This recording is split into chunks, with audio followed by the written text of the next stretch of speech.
Hello বন্ধুরা, good morning. Papai Sonai lifestyle ব্লগে তোমাদের অনেক স্বাগতম আর অনেক ভালোবাসা জানিয়ে আজকের ব্লগটা শুরু করছি।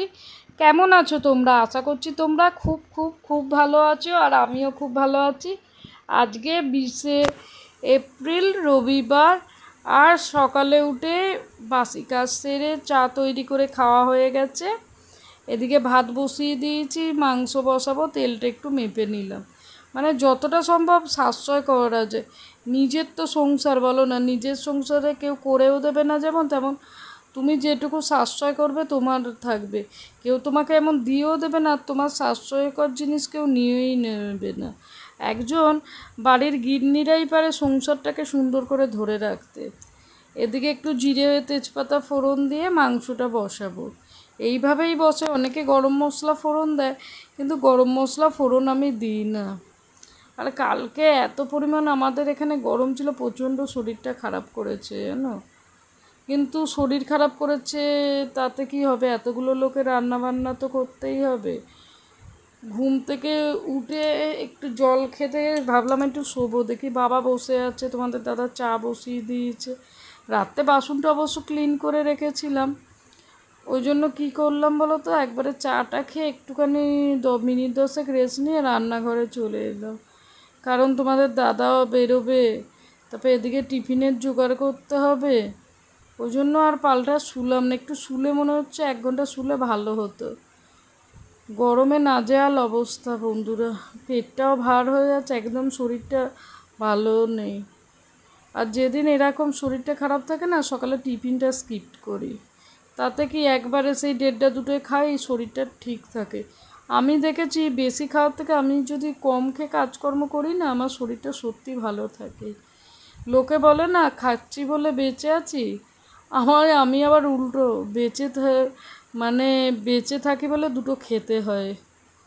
চলো এদিকে মাংসটা বসিয়ে দিই।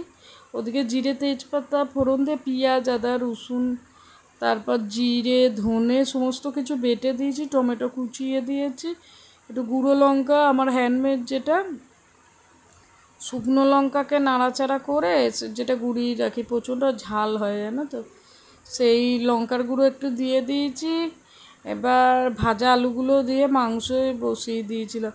আর আজকে না পেঁয়াজটা একটু কম ছিল বলে না খুব একটা কষা কষা ভাব হলো না, কিন্তু গরমেই হালকা পাতলা রান্নাটাই ভালো হয়েছে।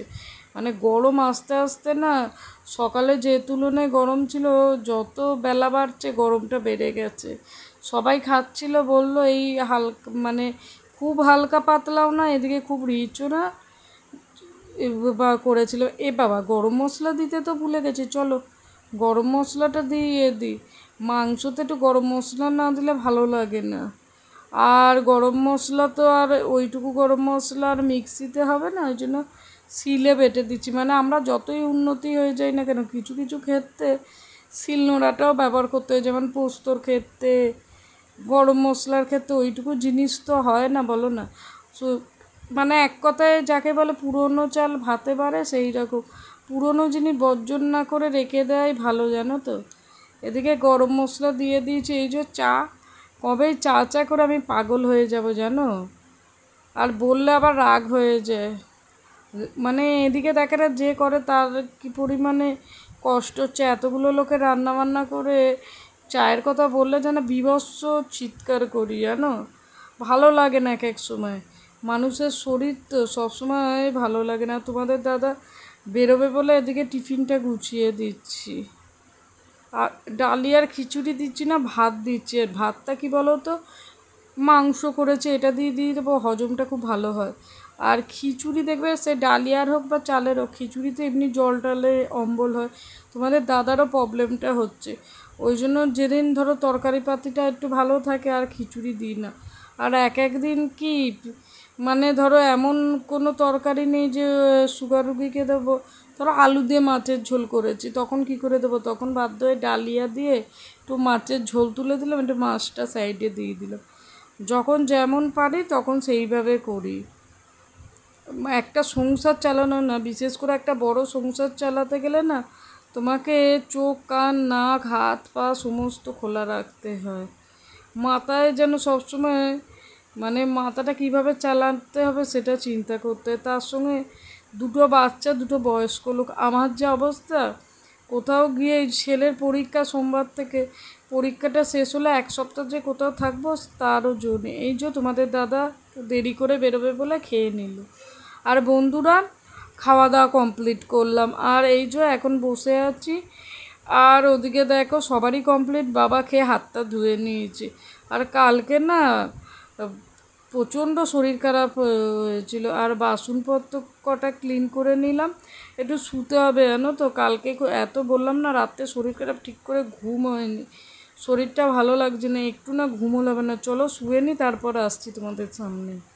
বলেছিলাম শরীরটা প্রচণ্ড খারাপ, কিন্তু অনেকক্ষণ ঘুম দেওয়ার পর শরীরটা এখন অনেকটা ভালো লাগছে আগের থেকে। চলো এবার রান্নাঘরে যেতে হবে, রান্নাঘরে কাজকর্ম পড়ে আছে, চা তৈরি করবো, সাথে থাকবে।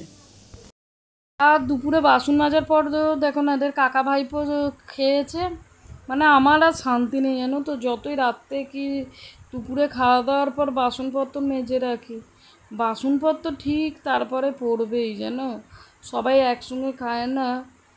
তারপর কোথাও গিয়ে 2 দিন থাকবো, কি সংসার সংসার করে তাও জোর নেই। মাঝে মাঝে না ভালো লাগে না, মনে হয় গলা ছেড়ে কান্না করি, এক কথায় যাকে বলে। মানে আমিও তো একটা মানুষ, বলো না, আমারও তো ইচ্ছে করে ছেলেদের পরীক্ষা হলে কোথাও গিয়ে 1 সপ্তাহ থেকে আসে। এই সংসারে চাপ নেই বলো না, এতগুলো লোক, রান্না করা, বাসন মাজা, তারপর প্রত্যেক মুহূর্তে হেঁটে, ধরো শরীরটা কোনো দিন চলছে না, প্রচণ্ড পরিমাণে ঘুম পাচ্ছে। আমি যে 9টার ভেতরে রাতে রান্নাটা ফিনিশ করে দিয়ে শোবো সেও তো হবে না, সবাইকে খেতে দেওয়া। ওই জন্য ইচ্ছে 1 সপ্তাহ কোথাও গিয়ে থেকে আসলে না ভালো লাগে, একটু ঘুরলাম ফিরলাম, মনটাও ভালো লাগে, শরীরটাও ঠিক থাকে। না কোথাও গেলে তো হাত পা গুটিয়ে থাকা যায় না, হাত পাটা নিশ্চয়ই চালিয়েই তোমাকে খেতে হবে। মানে বাড়ির মতো এতটা তো পরিশ্রম হবে না, তাও কি সংসার সংসার করে না কোথাও যাওয়া হয় না জানো বন্ধুরা। এই হচ্ছে সংসার, বুঝলে। নিজেকে মানে সময় না দিয়ে, নিজেকে ভালো না বেসে সংসারের মানুষগুলো কিভাবে ভালো থাকবে সেই জন্য আপ্রাণ চেষ্টা করো।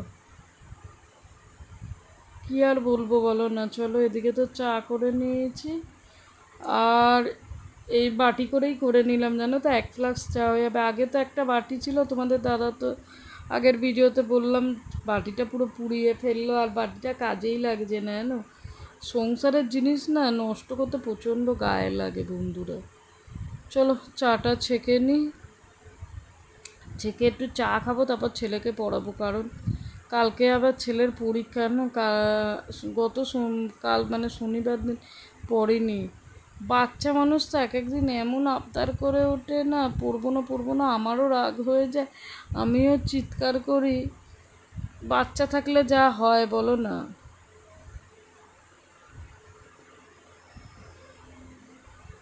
আর আজকে দুপুরে শোবার আগেই বলেছিলাম বাবা একটু পড়তে বসো বাবা, মানে ওকে পড়ানো প্রচণ্ড ঝুঁকি সাপেক্ষ ব্যাপার। এর থেকে তুমি মানে অনেক পদে রান্না করে ফেলবে, 4-5 রকম তো বটে।